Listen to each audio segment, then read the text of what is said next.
कक्षा छठी सामाजिक विज्ञान।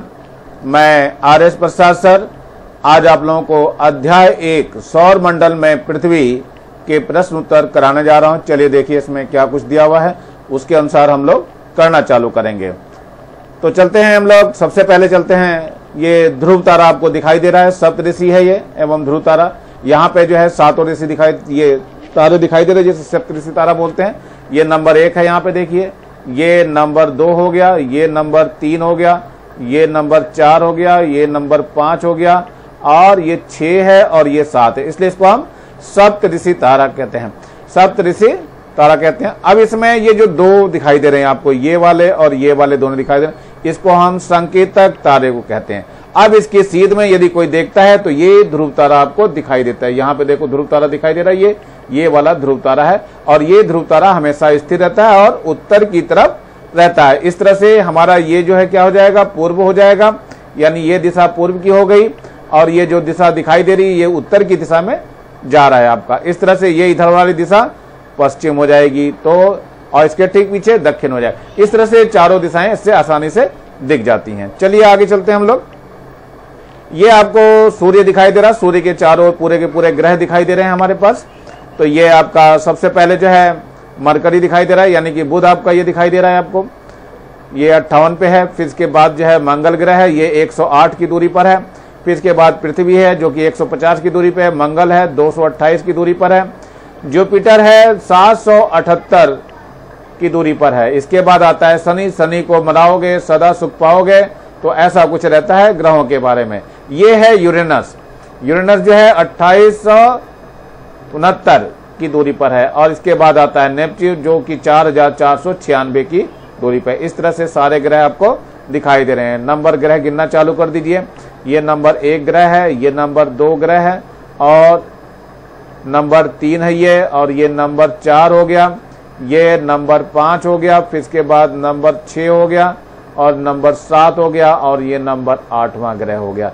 इस तरह से सारे ग्रह आपके बिखरे हुए हैं। और ये बीच में जो दिखाई दे रहा है ये क्षुद्र ग्रह पट्टी है। यहाँ पे बहुत सारे अनेक छोटे छोटे उल्काएं पिंडाएं रहती हैं, पिंड रहते हैं जो कि इसमें घूमते रहते हैं।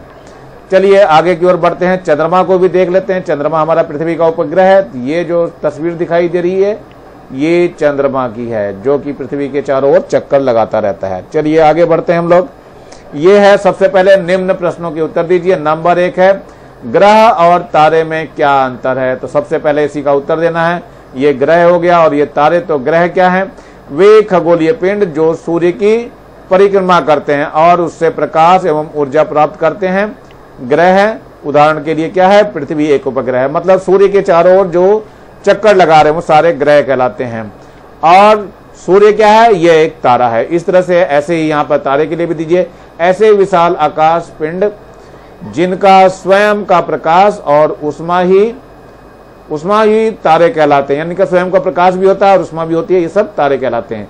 ये गैसों के विशाल समूह से बने होते हैं। जैसे उदाहरण क्या है, उदाहरण के लिए है अनगिनत तारों में से एक तारा सूर्य, यानी सूर्य जो है हमारा क्या है, ये तारा है। इसमें इसके पास खुद की ऊर्जा होती है, लेकिन ग्रहों पे खुद की ऊर्जा नहीं होती है, तारे की ऊर्जा से ही ये चमकते हैं। जैसे पृथ्वी है तो पृथ्वी का अपनी ऊर्जा वगैरह नहीं है, इस तरह की अपने आप नहीं चमकती है ये। आगे आता है सौर मंडल से आप क्या समझते हैं, पूरे सौर मंडल को समझाना है। तो सौर मंडल क्या होता है, सौर मंडल जिसे सौर परिवार भी कहते हैं।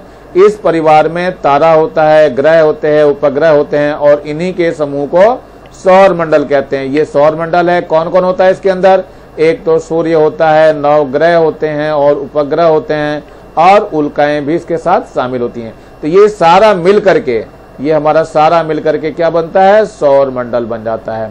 चलिए आगे की ओर देखते हैं। इस सौर मंडल की एक बार तस्वीर और देखते हैं।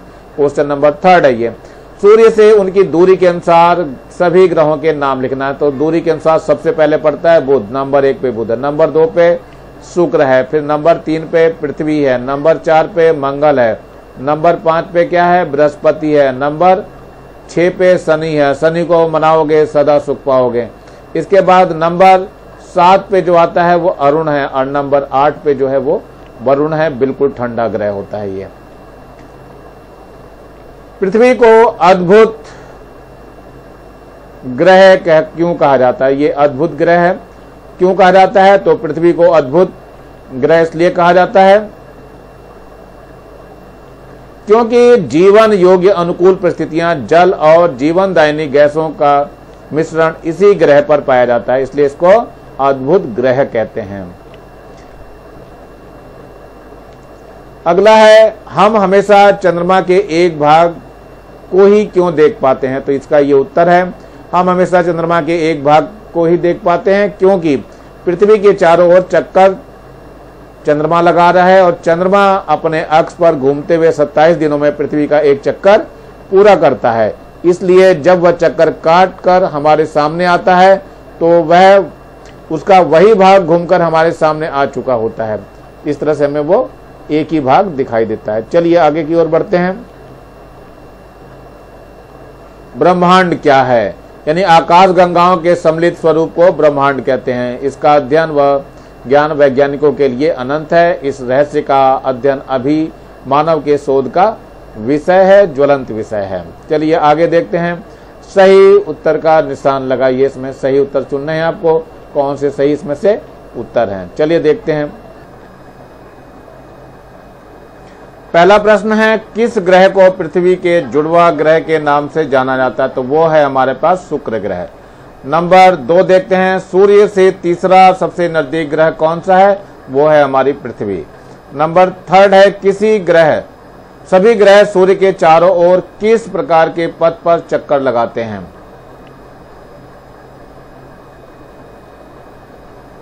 यह है दीर्घवृत्ताकार पथ पे चक्कर लगाते हैं। नंबर 4 है, ध्रुव तारे से किस दिशा का ज्ञान होता है?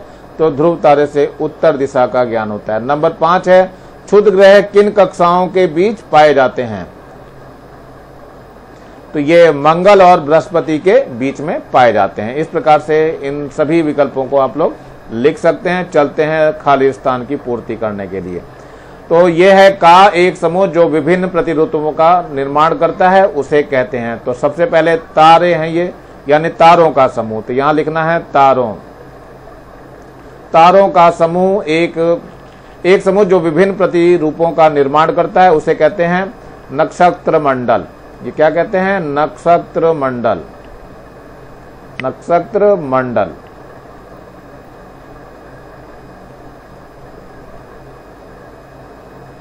अब आता है सेकंड, तारों की एक बहुत बड़ी प्रणाली को कहा जाता है, क्या कहते हैं? आकाश गंगा कहते हैं। ये है आकाश गंगा।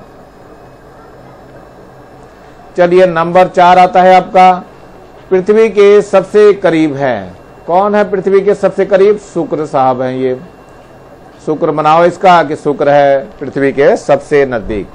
सूर्य से तीसरा सबसे नजदीक ग्रह कौन सा है? तो पृथ्वी है, जो हमारी ग्रह है, यानी कि ये पृथ्वी जिस पे हम रहते हैं। अब नंबर 6 है, ग्रहों के पास अपनी क्या चीज होती है? ऊष्मा तथा प्रकाश नहीं होता है। तो यहाँ पे क्या लिखना है? ऊष्मा तथा प्रकाश नहीं होता है। चलिए आगे की ओर बढ़ते हैं फिर हम लोग। ये है फिर से हमारे पास एक और, जिस खगोल पिंड का स्वयं का प्रकाश या ऊष्मा होती है उसे क्या कहते हैं? तारा कहते हैं। क्या चीज है? तारा, स्टार प्लस वाला है ये। नंबर 2 है, बिग बियर है। क्या चीज है बिग बियर? ये है नक्षत्र मंडल। ये हमारे पास बिग बियर जो है नक्षत्र मंडल है। ये बिग बी नहीं है, ध्यान रखना, कहीं पता चल गया लंबो के पास पहुंच गया आप लोग। नंबर 3 क्या है? सूर्य से दूरी के अनुसार पृथ्वी का क्रम कौन सा है? तो वो तीसरा है, यानी कि सी सही है इसमें से। अब आता है नंबर 4, प्राकृतिक उपग्रह है। कौन है? इनसैट, इडूसैट और IRS या चंद्रमा। चंद्रमा है हमारा प्राकृतिक उपग्रह। नंबर 5 है, उत्तर दिशा को दर्शाता है। तो उत्तर दिशा को ध्रुव तारा दर्शाता है। इस तरह से आप लोग इसके उत्तर दे सकते हैं। चलिए हम अगले प्रश्न की ओर बढ़ते हैं। पृथ्वी को नीला ग्रह क्यों कहा जाता है? पृथ्वी को जब हम अंतरिक्ष से देखते हैं तो जल के कारण नीला ही नीला दिखाई देता है, जैसे कि वैज्ञानिक इसलिए इसको नीला ग्रह कहते हैं। अब ऐसे 2 ग्रहों के नाम लिखिए जिनके घूमने की दिशा पूर्व से पश्चिम की ओर। तो याद रखना है आपको, शुक्र और यूरेनस हैं वे ग्रह जिनकी घूमने की दिशा पूर्व से पश्चिम की ओर है। अब चलते हैं, चंद्रमा पृथ्वी का एक चक्कर कितने दिनों में पूरा करता है? तो ये 27 दिनों में कहता है, यानी चंद्रमा पृथ्वी का एक चक्कर लगभग 27 दिनों में पूरा करता है। पृथ्वी ग्रह को भू आभ क्यों कहते हैं? तो पृथ्वी ध्रुवों के पास थोड़ी चपटी है, यही कारण है कि इसके आकार को भू आभ कहते हैं। इसका शाब्दिक अर्थ जो है पृथ्वी के समान आकार है। चलिए देखते हैं अगले प्रश्न की ओर बढ़ते हैं। सौर शब्द का प्रयोग कर और शब्दों की रचना कीजिए। तो सौर उष्मा हो गई, सौर परिवार हो गया, सौर ऊर्जा हो गई। खगोल शास्त्री किसे कहते हैं? तो खगोलीय पिंडों एवं उनकी गति के संबंध में अध्ययन करने वालों को खगोल शास्त्री कहते हैं। उदाहरण के लिए आर्यभट्ट खगोल शास्त्री हैं। अगला है सूर्य के प्रकाश को पृथ्वी तक पहुंचने में कितना समय लगता है? तो ये 8 मिनट का समय लगता है, यानी सूर्य को पृथ्वी तक पहुंचने में लगभग 8 मिनट 20 सेकंड का समय लगता है। कोई भारतीय वैज्ञानिक है जो चंद्रमा पर गया है? हाँ, राकेश शर्मा वह भारतीय वैज्ञानिक है जो चंद्रमा पर गए थे, लेकिन ये वैसे अंतरिक्ष में गए थे। ध्यान रखना बच्चों, ये अंतरिक्ष में जाने वाला है मानव। ये अंतरिक्ष में गया था, चांद पे नहीं पहुंच पाया बेचारा। चलिए आगे देखते हैं। जीव एवं पौधों को जीवित रहने तथा विकास करने के लिए किन किन तत्वों की आवश्यकता होती है? तो जीव एवं पौधों को जीवित रहने व विकास करने के लिए क्या जरूरी है? नंबर 1 सूर्य का प्रकाश, नंबर 2 पानी, नंबर 3 श्वसन और नंबर 4 जो है भोजन। सप्तऋषि क्या है इसके बारे में भी समझाइए। आसमान में रात के समय तारों से बनी अनेक आकृतियां दिखती हैं। ऐसे ही तारों के समूह द्वारा निर्मित आकृति को तारामंडल कहते हैं और सप्तऋषि ऐसा ही एक तारामंडल है। ये 7 ताराओं का एक समूह है। ये है ध्रुव तारा की स्थिति को कैसे जान सकते हैं? तो पीछे मैंने शुरू में यही बताया था। आकाश में सप्तऋषि अर्थात 7 तारों के समूह की सहायता से ध्रुव तारा को देख सकते हैं। ध्रुव तारा सदा उत्तर दिशा में चमकता हुआ दिखाई देता है। ध्रुव तारा को उत्तर का तारा भी कहा जाता है। चलिए, शुक्र को पृथ्वी का जुड़वा क्यों कहा जाता है? तो सौर परिवार में 2 ग्रह शुक्र और पृथ्वी में कुछ तथ्यों को लेकर के समानता मिलती है, जैसे आकार प्रकार, इसलिए ये जुड़वा माने जाते हैं। आगे है बृहस्पति शनि और यूरेनस के चारों ओर क्या है? तो बृहस्पति शनि और यूरेनस के चारों ओर असंख्य छोटे छोटे पिंडों से बनी पट्टियां हैं जो छल्ले के रूप में हैं, जिसे पृथ्वी से दूरबीन की सहायता से देख सकते हैं। सूरज के बारे में आप क्या समझते हैं? थोड़ा सा उल्लेख भी कर दीजिए। तो सौर परिवार का मुखिया सूरज है। यह तप्त गैसों से बना है। सूरज अपने परिवार का एकमात्र प्रकाशवान व ऊर्जावान प्रदान करने वाला तारा है। सूरज के खिंचाव बल के कारण ही सौर परिवार अर्थात ग्रह उपग्रह को बांधे रखता है। पृथ्वी में जीवन प्रदान करने वाला महत्वपूर्ण तत्व में सूरज है। सूरज हमारी पृथ्वी से लगभग 15 करोड़ किलोमीटर की दूरी पर स्थित है। बस इतना ही हमें लिखना है इसके अंदर, और नीचे आपको लाल रंग का बटन दिखाई दे रहा है, इसे दबा के सब्सक्राइब कर लेंगे और मेरे वीडियो को लाइक करेंगे और कमेंट्स करेंगे और बेल आइकन को भी दबा लेंगे और ज्यादा से ज्यादा बच्चों को शेयर करेंगे, जिससे ज्यादा बच्चों को फायदा हो सके। Thank you, have a nice day. इसी के साथ मैं RS प्रसाद सर आज का वीडियो यहीं समाप्त करता हूँ। मिलता हूँ अगले वीडियो में।